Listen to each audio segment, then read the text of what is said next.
Before you can clean a bathroom, you need the appropriate cleaning supplies and tools. In the bathroom bucket, you will need 1 can powdered cleanser, 1 plastic cup, 1 non-abrasive scrubbing sponge, 1 spray bottle glass cleaner, 1 spray bottle disinfectant cleaner, 1 toilet brush, 1 toilet tile brush, toilet cup, 1 spray bottle mildew grout cleaner or bleach, 1 silver scrubbing, 1 spray bottle of vinegar, scuff mark remover white sponge, plastic gloves, 2 microfiber rags, and spare old rags.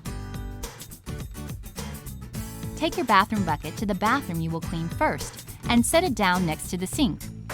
We recommend that you start in the largest bathroom or the bathroom furthest from the front door. Take your mildew grout cleaner or bleach from the bucket with an old rag and spray mildew grout cleaner or bleach on any mildew areas around the sink, tub, and shower areas. This is the first step and our first rule for bathroom cleaning. Rule number 1. Check all bathrooms first and spray mildewed areas with mildew grout cleaner or bleach. The most efficient way to clean a bathroom is to check the condition of each bathroom for mildew problems before you actually start scrubbing. Be sure to place a rag over the top of the spray bottle to ensure that no mildew grout cleaner or bleach spills on any carpeting or floors as you walk into the other bathrooms. Spray any mildew areas in all of the baths.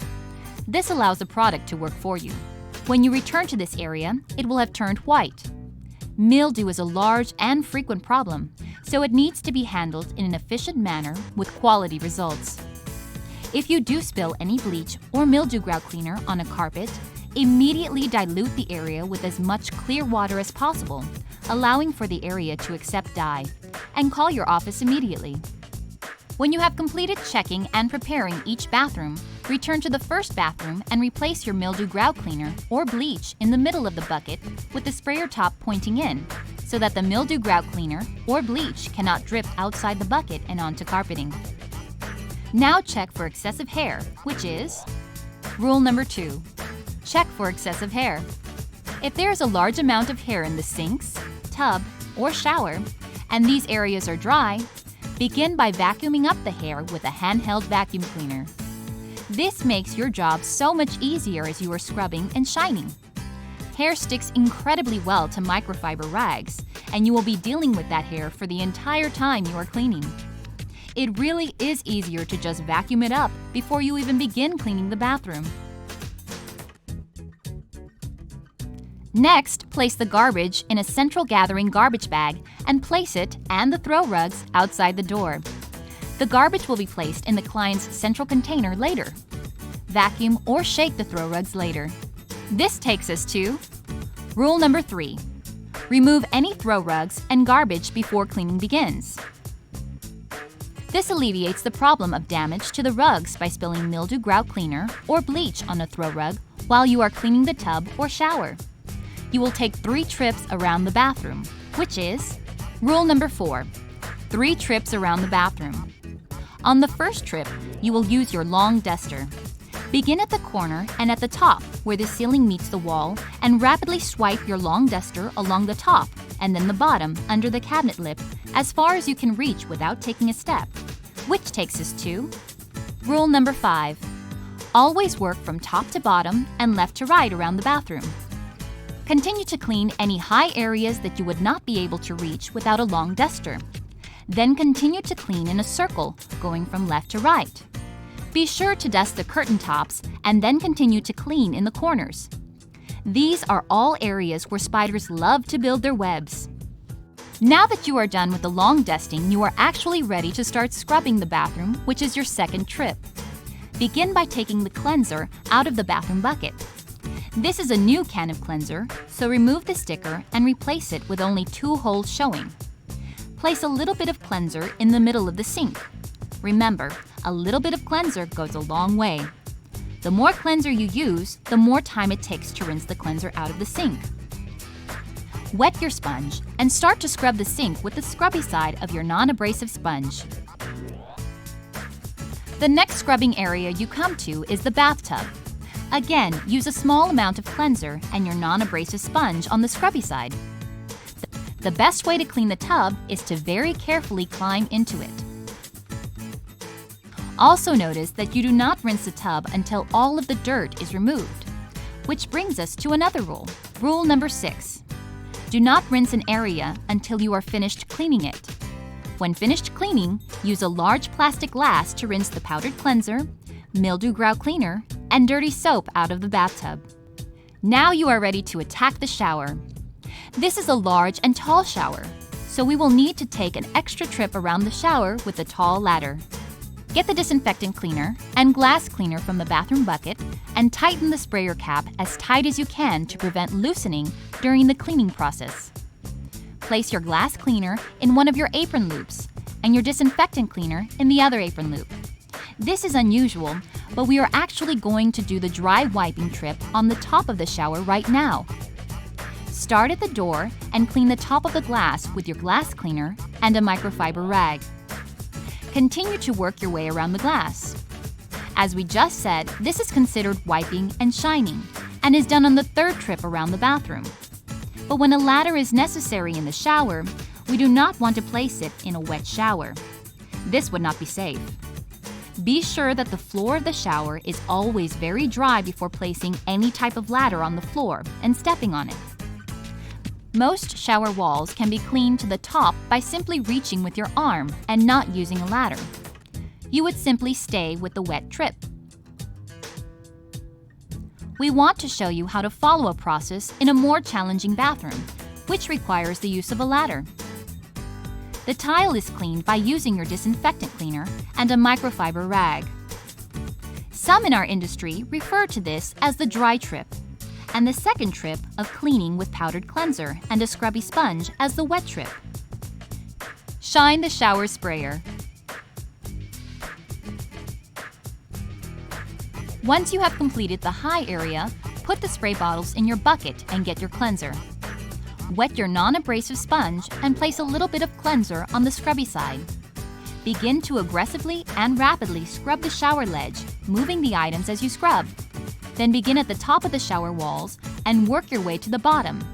If there are soap dishes attached to the wall of the shower, do not forget to clean the top, sides, bottom, and insides of the dishes. When finished, use your plastic glass or the shower nozzle to rinse the cleanser from the shower walls. If you use the shower nozzle, we caution you not to break the nozzle as you are moving it in a variety of directions, trying to get the soap off the walls. If you do not know how to use the nozzle as soon as you look at it, default to the plastic glass. Be very careful not to break the shower nozzle. This is a good time to mention breakage and damage. And rule number 7. Always contact the office if you break or damage anything in the client's home. If you break or damage anything in the customer's home, notify your supervisor or office immediately and leave a note for the client. Never hide anything from the office or the client. Remember, honesty is always the best policy. Continue your circle around the bathroom and you come to another sink. Clean it as you did the first, starting with the inside of the sink. You have now completed your second trip around the bathroom and are ready for your final trip of cleaning and shining. Get the disinfectant cleaner and glass cleaner from the bathroom bucket. Tighten the sprayer cap as tight as you can to prevent loosening during the cleaning process and put them in your apron loops. Begin at the switch plate by the door and wet wipe the plate. Electrical outlets and switch plates must be cleaned whenever necessary. Next, you will come to your first sink and counter area. In this bathroom, you will begin by getting your stepladder and placing it in front of the first sink.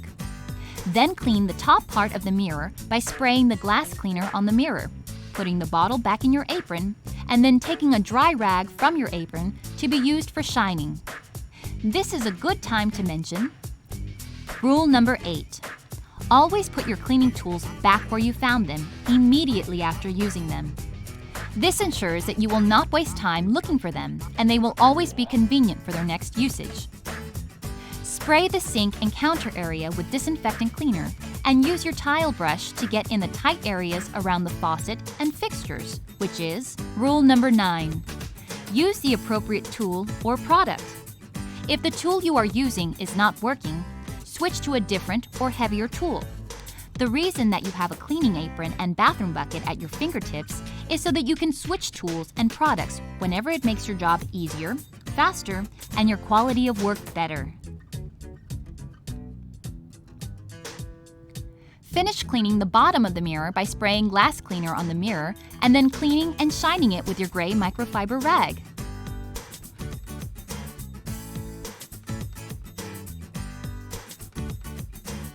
When finished with the mirror, shine the fixtures and countertops by shining them with a dry, gray microfiber rag.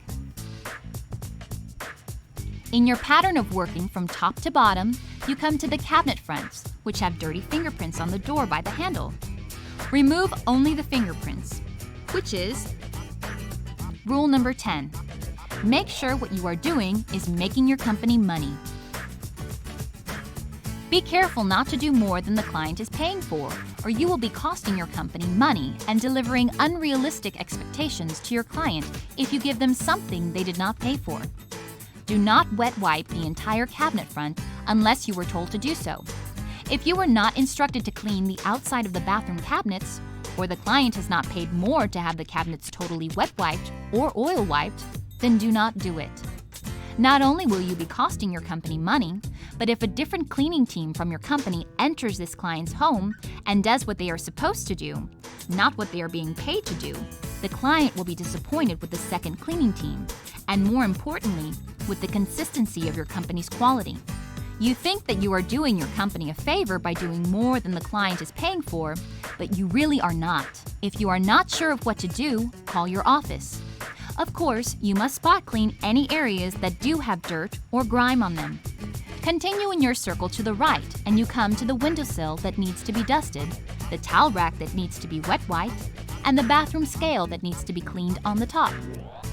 Next, straighten the towel and continue in your circle. Next, you need to step into the bathtub to clean the surfaces on the back of the tub. Start with the picture and use both hands. One hand should be on the object and the other cleaning. Your extra tools, rags, and cleaners should always be put back into your apron. That brings us to rule number 11. Use both hands. This is the favorite and most important rule for most business owners because they have to pay for all breakage and damage. Always put the cleaning tools back into your apron or back pockets so that you will always have one free hand to catch what might be falling. Having one free hand will always make a huge difference in how much breakage and damage you incur in your homes. But if something does happen, again, remember rule number 7 and always call the office and let them know. When climbing out of the bathtub, never use a fixture, soap dish, or anything attached to a wall in a shower to support yourself or to help you lift yourself up in a shower or out of a tub. These items are not bolted to the walls, they are glued, and therefore are not safe items for you to use to stabilize yourself. Fixtures are also easily bent and broken and don't offer much support. Also, it is very likely that you will tear the item from the wall or tub, resulting in breakage costs to your company. Next, we come to the outside glass for the shower, and we need our ladder again. Use glass cleaner and your microfiber rag to clean the outside of the shower glass. Be careful whenever you are working with large pieces of freestanding glass. Like the soap dish and fixtures, never lean on any glass to support yourself. Move your ladder and continue to clean the remainder of the glass wall. Next, spray the inside of the shower door with glass cleaner. Use your dry, gray microfiber rag to shine the door. Then clean the remainder inside glass wall with glass cleaner and your rag.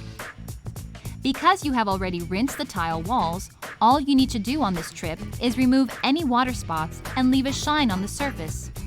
Spray disinfectant cleaner on the walls and shine them with your gray microfiber rag. Continue wiping all areas of the shower walls. When you have finished the shower, you will continue your circle around the bathroom. Again, use your stepladder to do the top of the mirror. Next, use a microfiber rag to shine the items on the countertops, the fixtures, and countertops themselves. You can let things dry naturally, and they will dry with the shine because of the miracle of microfiber rags. This is an important rule we do not want to miss. Rule number 12. Don't waste time re-shining an area. Once you have cleaned an area, move on. You waste a tremendous amount of time shining an area that will dry shiny. How shiny can one area get? A shine is a shine. In this business, time is money, whether you are paid by the hour or by the job. Try not to waste it.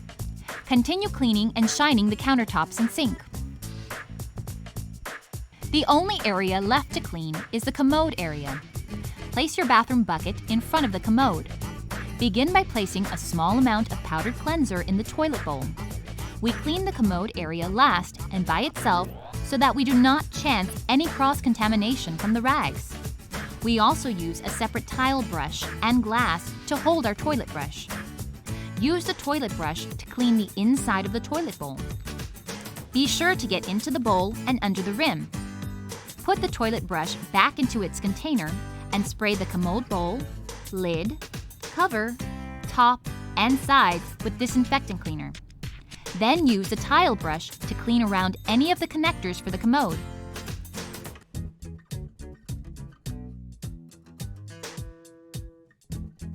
End by taking your old rags and dry wiping the top, front, cover, lid, bowl, and finally, the outside of the toilet. Be sure to clean the floor while you are cleaning the outside of the toilet because your mop cannot fit into this small area. Throw your dirty rag in the bucket and place the bucket outside the door. This gives you a completed master bathroom in a home 6,400 square feet in 25 minutes. It does not include the floors, which would take you to 35 minutes. When you have completed the following questions, inform your manager that you are finished, or proceed to other modules that you have been instructed to watch.